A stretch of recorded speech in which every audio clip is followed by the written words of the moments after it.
Bienvenue sur votre chaîne préférée, Défi Techno.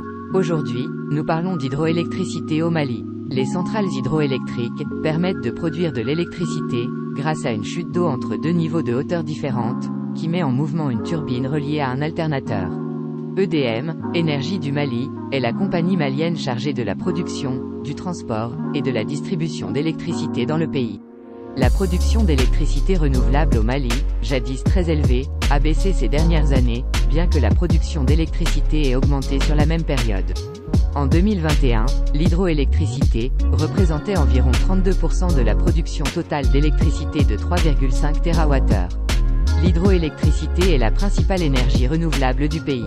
Des projets sont en cours pour augmenter la production d'électricité, dans le but d'affirmer son indépendance énergétique, et également d'accroître son mix énergétique. Voici le top 5 des plus grandes centrales d'hydroélectricité au Mali. En 5e position, le barrage de Sotouba. La centrale hydroélectrique de Sotouba 1 a été construite en 1966, sur le fleuve Niger, à 5 km du centre-ville de Bamako, avec une puissance installée de près de 6 MW.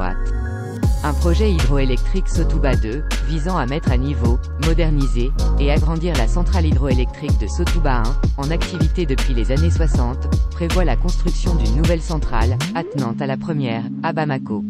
La nouvelle centrale sera équipée de 2 turbines de type Kaplan, de 3,5 MW chacun, et permettra de produire 45 GWh d'énergie annuellement. EXP a assuré le contrôle et la validation des études d'exécution de la nouvelle centrale, pour la supervision des travaux réalisés par 2 sociétés chinoises. En 4e position, le barrage de Sélingué. Le barrage de Sélingué a été construit à 140 km de Bamako, et à proximité de la frontière guinéenne, sur la rivière Sankarani, un affluent du fleuve Niger, en 1981, pour une réception des travaux en 1982, avec une puissance installée de près de 46 MW. Le conseil d'administration de la Banque Ouest Africaine de Développement BOAD, a décidé d'accorder un financement partiel, de 10 milliards de francs CFA, pour la réhabilitation des aménagements hydroélectriques de Sélingué et de Sotouba, en vue d'assurer la fourniture régulière de l'énergie électrique à moindre coût au Mali. En 3e position, le barrage de Fellou. L'usine hydroélectrique de Fellou est une installation hydroélectrique située aux chutes de Fellou, sur le fleuve Sénégal, au Mali. Il dispose de 3 turbines, capables de générer 63 MW. La centrale électrique actuelle a remplacé une ancienne construction des années 1920. La construction de la nouvelle centrale électrique a commencé en octobre 2009 et a été financée par la Banque mondiale. Il s'agit du 3e projet de l'autorité de développement du bassin du fleuve Sénégal, sur le fleuve, qui a été achevé en 2014, pour un coût total estimé de 241 millions de dollars américains. À la puissance maximale, les 3 turbines de 21 MW font passer un total de 500 m3 par seconde d'eau. Pendant la saison sèche, de décembre à juillet, l'électricité produite est réduite à environ un tiers de la production maximale, car le débit d'eau est limité aux 150 à 200 m3 par seconde libérés, du barrage de Manantali. En seconde position, le barrage de Gouina. Le barrage hydroélectrique de Gouina est situé sur le fleuve Sénégal, le 9e plus long cours d'eau en Afrique. Le barrage de Gouina de 1347 mètres de long, a été réalisé en amont de Caille, avec une centrale électrique au fil de l'eau, d'une puissance de 140 MW. Il est connecté au réseau électrique de la Guinée, du Mali, de la Mauritanie et du Sénégal. Le barrage possède une puissance moyenne de 607 GWh.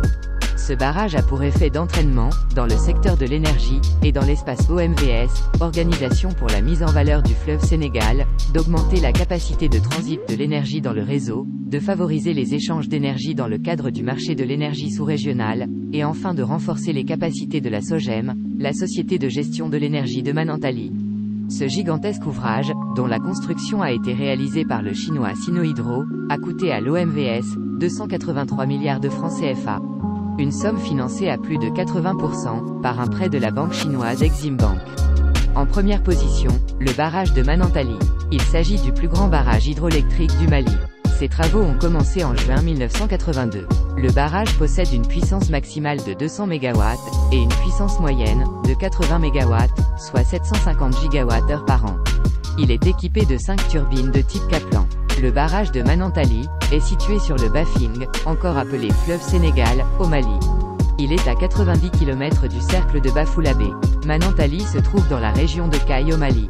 Il est limité au nord par le village de Manantali, au sud par le lac, à l'est par Bandiougou-Tintin, et à l'ouest par Dialakoto et Nantela. Le lac a une superficie de 477 km², il a une capacité de 11 milliards de mètres cubes d'eau. Il permet l'irrigation, la navigation, la pêche et l'élevage. Construit en remblai, les travaux ont été réalisés par la société chinoise Sinohydro.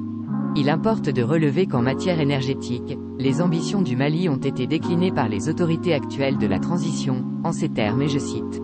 Les efforts destinés à assurer la couverture des besoins en énergie électrique des populations, et des activités socio-économiques du Mali, se sont poursuivis à travers le renforcement des capacités de production hydroélectrique et thermique.